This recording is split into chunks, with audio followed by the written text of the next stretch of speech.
તો JNU campus ફરી એકવાર ચર્ચામાં આવ્યું છે। દિલ્હીની જવાહરલાલ નહેરુ યુનિવર્સિટી કેમ્પસમાં ઘણી ઇમારતોમાં બ્રાહ્મણ વિરોધી સૂત્રો લખવામાં આવ્યા હતા।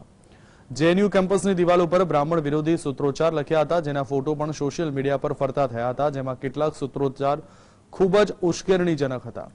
આ સ્લોગનમાં બ્રાહ્મણો કેમ્પસ છોડો, અમે તમારા માટે આવી રહ્યા છીએ, શાખામાં પાછા જાઓ, અમે બદલો લઈશું સહિત ઘણા જુદા જુદા સૂત્રો સામેલ છે। विद्यार्थी પાંખ એબીવીપીએ કેમ્પસની દિવાલ ઉપર જાતિવાદી અપશબ્દો લખવા બદલ અજાણ્યા લોકો સામે નક્કર કાર્યવાહીની માંગ કરી છે। जेएनयू प्रशासन जल्द से जल्द इन संबंध में जो उचित कार्रवाई है वो करे। जेएनयू प्रशासन पर हमारा सीधा आरोप यह है कि वो उसका जो मौन रहना है वो कहीं न कहीं ऐसी घटनाओं को उसका मौन समर्थन देना है, ऐसी घटनाओं को बढ़ावा देने की ओर इंगित करता है। ना उन दीवालों की अभी तक व्हाइट वॉशिंग कराई गई, ना जो लोग इसमें शामिल हैं उन पर किसी प्रकार की कार्रवाई अभी तक जेएनयू प्रशासन ने की है। तो हमारी ये क्लियर मांग है जेएनयू प्रशासन से कि शीघ्र ऐसे सभी लोगों को आइडेंटिफाई किया जाए जो इस प्रकार की विद्वेषपूर्ण राजनीति को बढ़ावा दे रहे हैं, जो इस प्रकार से जेएनयू के सामाजिक समरसता के भाव को भंग करना चाहते हैं, उनको आइडेंटिफाई किया जाए और उन पर कठोर से कठोर कार्रवाई की जाए। जेएनयू प्रशासन को जेएनयू को संज्ञान में तो लेना ही चाहिए और लिया भी है, परंतु उस पर तुरंत कार्रवाई करनी चाहिए थी। एक बात यह है कि हमारा मानना है कि ऐसी चीज़ें जो लगातार similar pattern of messages, similar messaging, चाहे ब्राह्मणों को गाली देना हो, चाहे ओबीसी बनिया को गाली देना हो, खून बहाएंगे हम, जो है कि ब्लड बाथ होगा, खून की होली खेलेंगे, ऐसी शब्दावली, फलस्तीन को फ्री करेंगे हम, कश्मीर को फ्री करेंगे, कश्मीर इंडियन ऑक्यूपेशन में है, तो ये सारी चीज़ें आप एक पैटर्न बनता जा रहा है। जो जेएनयू कैंपस में हाईकोर्ट के ऑर्डर के बावजूद भी ऐसे गंदे अभद्र पोस्टर्स लगाना, गंदी बातें लिखना, ये लगातार एक चलन बन गया। तो हमारा यही डिमांड है कि जो भी लोग हैं इसमें संलिप्त पाए गए, ऐसी तो एक तो इंक्वायरी होनी चाहिए और तुरंत कार्रवाई होनी चाहिए। तो विवादास्पद અને વાંધાજનક ટિપ્પણી લખવાના મામલામાં મોટી કાર્યવાહી કરવામાં આવી છે। સુપ્રીમ કોર્ટના વકીલ વિનીત જિંદાલે આ મામલે દિલ્હી પોલીસમાં ફરિયાદ નોંધાવી છે। એબીવીપીએ જણાવ્યું કે કેટલાક બાહ્ય ડાબેરી અસામાજિક તત્વોએ ટ્યુમાં અભ્યાસ કરતા એબીવીપીના વિદ્યાર્થી કાર્યકર્તા પર અભદ્ર અને અશ્લીલ ટિપ્પણી પણ કરી હતી। બે વિદ્યાર્થી પર હુમલો પણ કર્યો હતો, જેમાં એબીવીપીના બે કાર્યકરો ઘાયલ થયા હતા। એબીવીપી આ અંગે એફઆઈઆર નોંધાવવા માટે મોરિસ નગર પોલીસ સ્ટેશનમાં ફરિયાદ નોંધાવી છે। दिल्ली पुलिस समक्ष आ मामले अजाण्या लोको विरुद्ध आईपीसी जुदी जुदी कलम हेठळ केस नोंधवानी मांग करवामां आवी छे। ब्राह्मण ने इस देश की धर्म और संस्कृति को जिंदा रखा है। कोई सुख दुख हो ब्राह्मण को बुलाया जाता है और हमारी संस्कृति के अनुसार जो श्लोक होते हैं वो पढ़े जाते हैं। उसी प्रकार से बनिया ने भी इस देश के व्यापार में अहम भूमिका निभाई है। ये किसी साजिश का हिस्सा लगते हैं। ये भारत तोड़ो अभियान का हिस्सा लगते हैं। ऐसी मानसिकता को सख्ती से कुचल देना चाहिए। हमारे देश के प्रधानमंत्री जी, हमारे गृह मंत्री जी ने कह दिया है, देश विरोधी ताकतों को, वो चाहे कहीं भी छुपी होंगी, देश को तोड़ने वाली जो भी ताकतें हैं जो कहीं भी छुपी होंगी, चाहे वो राजनीतिक दल के रूप में हो, चाहे वो किसी ताकत के रूप में हो, उनको बाहर निकाल के उनको सही जगह पहुंचाया जाएगा। वो जेएनयू में चाहे कितना भी कर ले, अब उनके दिन चले गए हैं। जेएनयू के अंदर भी परिवर्तन हो गया है और वहां राष्ट्रवाद की बातें हो रही हैं। एक नए प्रकार की आइडियोलॉजी शुरू कर दी। पहले उनकी आइडियोलॉजी थी भारत तोड़ने की, और वो स्पष्टता से कहते थे कि भारत तेरे टुकड़े होंगे इंशाल्लाह इंशाल्लाह, और लेफ्ट उसमें जुड़ा हुआ था पूरा। अब लेफ्ट ने ये नए प्रकार का मामला शुरू किया। मैं अपेक्षा करता हूँ कि जेएनयू अथॉरिटी इस पर तुरंत सख्त कार्रवाई लेंगे, कि जो देश को जातियों के नाम पर विभाजित करना चाहती है उनको इस देश में रहने का अधिकार नहीं, उनके खिलाफ सख्त। बात करिए तो छत्तीसगढ़ना बस्तर जिल्लाना जगदलपुर में मोटी दुर्घटना घटी है। जगदलपुरना मालगामे आवेल मुरम खाण में भीखड़ धसी पड़वाथी 10 થી વધુ मजूर दबाई गया है। खाण में खोदकाम दरमियान आ घटना बनी। दुर्घटना में 7 मजूरों मौत निपज्या है। आ मृतदेहोने जेसीबीनी मददथी बहार काढवामां आव्या, जो कि हजू पण काटमाळमां मजूरो दटाया होवानी आशंका दर्शावाई है।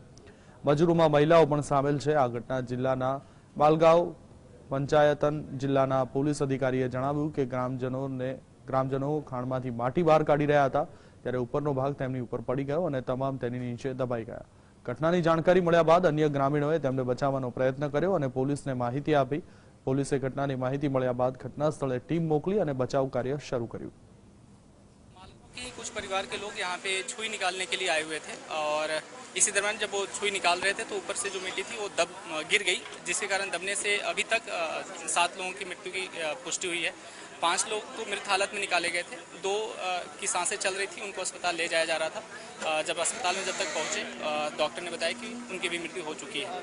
इन 7 मृतक लोगों में 6 महिलाएं हैं और 1 पुरुष है.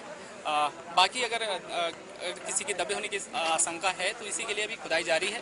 अगर मिलते हैं तो आगे उसकी संख्या आपके साथ शेयर की जाएगी. અમેરિકા અને જાપાને ઉત્તર કોરિયા પર નવા પ્રતિબંધો લગાવ્યા છે. લશ્કરી શાસક કિમ જોંગ ઉન દ્વારા કરવામાં આવેલ લેટેસ્ટ બેલિસ્ટિક મિસાઇલ પરીક્ષણને ધ્યાનમાં રાખી આ કાર્યવાહી કરવામાં આવી છે. અમેરિકાના બાઇડન પ્રશાસને ઉત્તર કોરિયાના 3 નેતાઓ પર પ્રતિબંધો લગાવ્યા છે. આ ત્રણેય ઉત્તર કોરિયાના સંગઠનોના નેતાઓ છે જે સામૂહિક વિનાશના શસ્ત્રોના વિકાસમાં સામેલ છે. તે જ સમયે જાપાને ઉત્તર કોરિયાના પરમાણુ શસ્ત્રો અને મિસાઇલ કાર્યક્રમો સાથે જોડાયેલી 3 સંસ્થાઓ અને એક વ્યક્તિ પર પ્રતિબંધો લગાવ્યા છે. યુએસ ડિપાર્ટમેન્ટ ઓફ ટ્રેઝરીના ફોરેન એસેટ્સ કંટ્રોલ ઓફિસે વર્કર્સ પાર્ટી ઓફ કોરિયાના 3 અધિકારીઓ સામે પ્રતિબંધોને મંજૂરી આપી છે. ત્રણેય લોકોએ ડેમોક્રેટિક પીપલ્સ રિપબ્લિક ઓફ કોરિયામાં સામૂહિક વિનાશના શસ્ત્રોના મોટા પાયે ઉત્પાદનને સમર્થન આપ્યું હતું. આ હથિયારોમાં પરમાણુ હથિયારોથી સજ્જ બેલિસ્ટિક મિસાઇલોનો સમાવેશ થાય છે. આ પગલું ઉત્તર કોરિયા દ્વારા 18 નવેમ્બરે ઇન્ટરકોન્ટિનેન્ટલ બેલિસ્ટિક મિસાઇલ છોડવાના પગલે લેવામાં આવ્યું છે.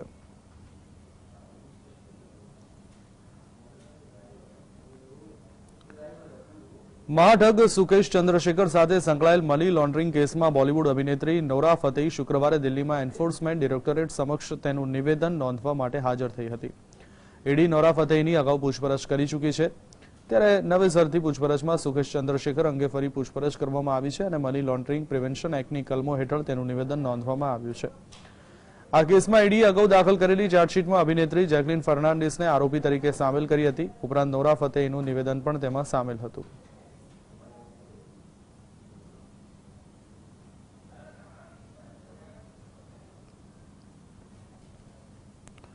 ઓસ્ટ્રેલિયાના પૂર્વ captain Ricky pounding West Indies સામેની પ્રથમ ટેસ્ટના 3જા દિવસે કોમેન્ટ્રી કરતા હતા. આ દરમિયાન તેમને અચાનક ચાલુ કોમેન્ટ્રીએ છાતીમાં દુખાવો થયો હતો. ત્યારબાદ તરત જ તેમને વધુ સારવાર માટે પર્થની હોસ્પિટલ ખસેડવામાં આવ્યા હતા. ઓસ્ટ્રેલિયા અને વેસ્ટ ઇન્ડિઝ શ્રેણીમાં પોન્ટિંગ કોમેન્ટેટર તરીકે સામેલ છે. નજીકના સાથીઓએ પોન્ટિંગની હાલત સ્થિર હોવાનું જણાવ્યું છે.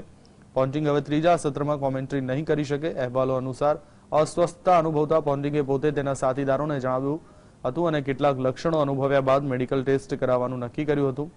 આ જ વર્ષે ઓસ્ટ્રેલિયાના પૂર્વ લેગ સ્પિનર શેન વોર્નનું હાર્ટ એટેકથી નિધન થયું હતું.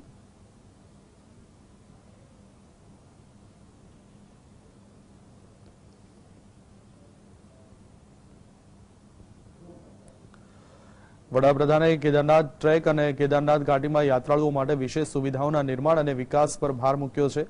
કેદાર ઘાટીમાં સ્થિત કેદારનાથ મંદિરની પાછળ એક શિવ ઉદ્યાન બનાવાશે.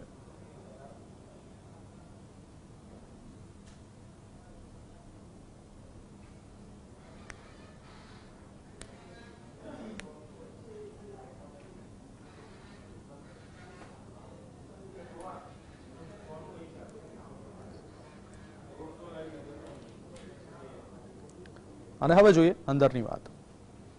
अंदर बात को present by Parul university Vadodara Gujarat. Tirupati cotton seed oil मेरे और मेरे फैमिली के लिए बेस्ट है।